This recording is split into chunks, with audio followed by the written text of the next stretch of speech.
8:43, como cada día miércoles estamos en nuestro bloque de salud en directo. Hoy para hablar de un trastorno a la tiroide que es más común de lo que uno cree dentro de la población chilena. Nos acompaña el doctor Rafael Ríos, endocrinólogo de la Red de Centros Médicos Vida Integra. Gracias por estar con nosotros, bienvenido. Doctor, estos trastornos a la tiroides, ¿son muy frecuentes y qué tan graves son? O sea, claramente son frecuentes en la población chilena. Hay mucha patología tiroidea que en realidad pueden tener una gravedad que no necesariamente sea muy importante en términos de morbilidad, pero sí de la frecuencia. Y hay enfermedades de tiroides muy graves. Hay una gama amplia de compromiso en la función tiroidea. Son distintos trastornos. Distintos trastornos. Primero, claro. antes, ¿cuánta gente padece de problema o trastorno? Bueno, en general en la incidencia en la población, en la encuesta nacional de salud, que me parece que se publicó el año antepasado del Ministerio de Salud, la incidencia, por ejemplo, de hipotiroidismo puede llegar hasta un 7% de la población, lo que es bastante frecuente. Sí. Eso con respecto a hipotiroidismo, que es la falla de la tiroides. Pero en las otras patologías, por ejemplo, hipertiroidismo o nódulos tiroideos, lógicamente son mucho menos frecuentes.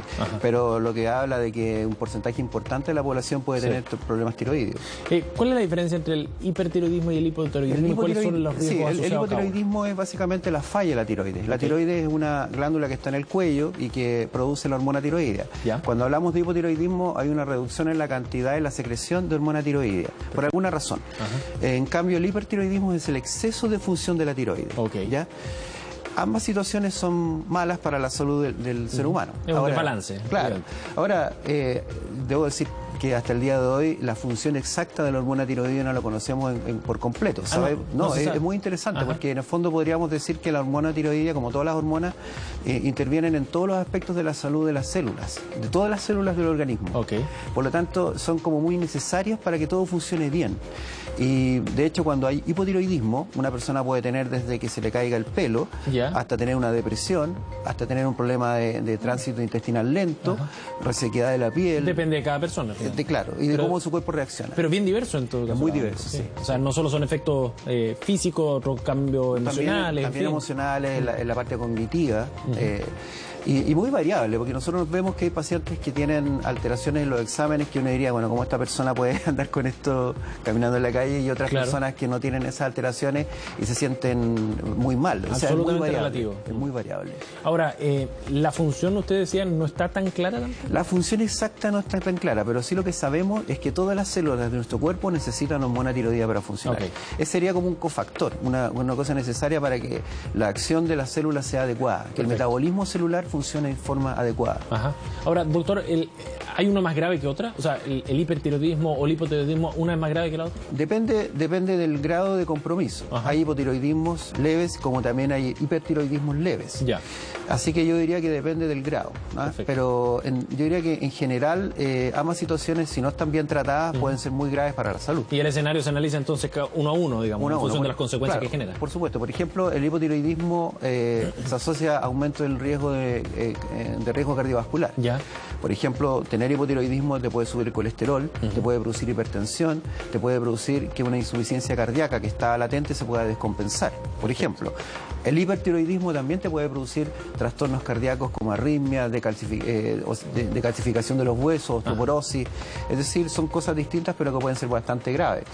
Infertilidad también, muy frecuente en ambos sexos, claro.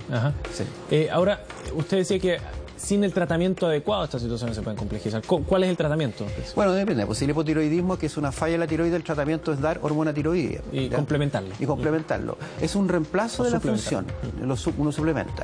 En el hipertiroidismo, que es el exceso de función de la tiroide, uno lo que hace es frenar la función excesiva con fármacos que inhiben la función excesiva de la tiroide, por ejemplo, o por ejemplo con medidas como radioyodo o cirugía cuando es necesario, que en el fondo lo que hacen es eliminar la glándula que está funcionando en exceso.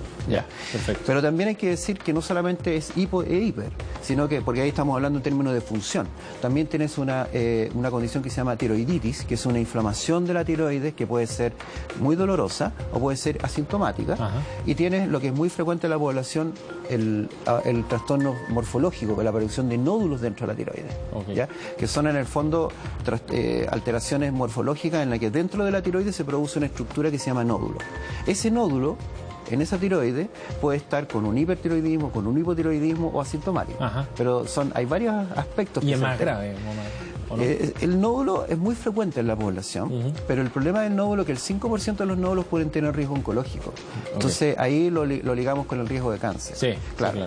5% de los nódulos, no de todos. Así que de verdad una persona que tiene un nódulo tiroideo tiene que de alguna manera chequearse, sobre todo si tiene algún factor de riesgo que podría hacer que ese nódulo pudiera llevarle a un cáncer. Doctor, entonces, siendo tan amplias las consecuencias que puede tener un trastorno de la tiroides, ¿cómo estar alerta o cómo darse cuenta de que uno podría tener eventualmente algún problema? Claro, yo creo que en general no se recomienda en forma sistemática un screening para las pruebas tiroides de la población, no sería rentable. Pero sí, en el fondo, lo que se recomienda es que si, por ejemplo, una persona tiene antecedentes familiares de problemas de tiroides, debería hacerse un chequeo de vez en cuando. Perfecto. Una persona que tiene antecedentes familiares o personales de alguna patología que en algún momento tuvo un problema tiroideo también debería hacerse chequeo. Generalmente las mujeres tienen una incidencia mayor que los hombres. En los hombres también hay problemas tiroideos, pero lógicamente las mujeres lo tienen mucho más. Entonces, yo tengo una mujer que tiene antecedentes familiares de que su madre, su abuela, su tía, incluso su hija, porque se puede saltar generaciones, tienen problemas tiroideos, esa persona debería chequearse la tiroides. Perfecto, y estar atento al historial en el fondo. Estar atento al historial. Antecedentes de radiación, por ejemplo, una persona que fue irradiada, por ejemplo, en Chernobyl, años después de Chernobyl, la cantidad de cáncer de tiroides que tuvieron los niños rusos, ucranianos, perdón, de la zona fue mucho más alta, y eso es consabido que hay un riesgo.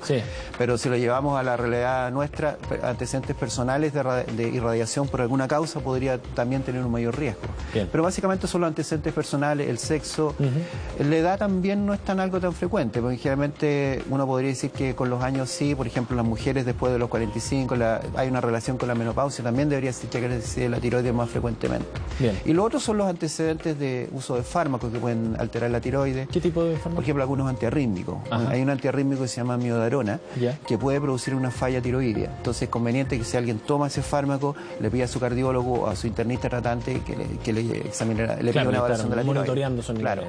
Y yo creo que toda la población de vez en cuando debería pedirle a algún médico que le palpe la tiroides, porque como los nódulos son asintomáticos, es conveniente en el fondo chequeárselo y si es necesario hacerse una ecografía o una derivación especialista. Por supuesto, para estar y reaccionar a tiempo. Exacto. Doctor, muchísimas gracias por haber venido esta mañana. Muy amable. De nada.